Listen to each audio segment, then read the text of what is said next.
In a courtroom full of supporters for Brian Keeley and family members of Samuel Sterling, the former Michigan State Police Detective Sergeant was arraigned on murder charges Wednesday morning in Sterling's death. At this time, the court is going to call People of the State of Michigan versus Brian William Keeley. Former Michigan State Police Detective Sergeant Brian Keeley stood before a Kentwood District Court judge, his supporters each wearing blue shirts filling his side of the gallery.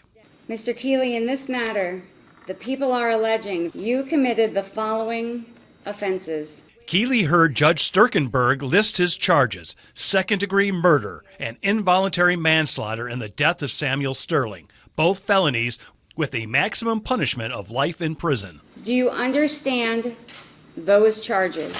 I do. Keeley pleaded not guilty to both charges. His supporters think the charges are unfair. I just think it's too easy to blame the police officer for doing his job. I say in this whole deal, when I first heard it, this should be a dismissed case. For this trooper to face such charges, I think is just so heartbreaking for me. Attorney Curtis, would you like to make argument for bond? Sitting on the other side of the courtroom, Samuel Sterling's family. I miss my son a whole lot. That was my baby, so I miss him a whole lot. You can't bring him back. No matter how much we go through court, you can't ever bring Samuel back.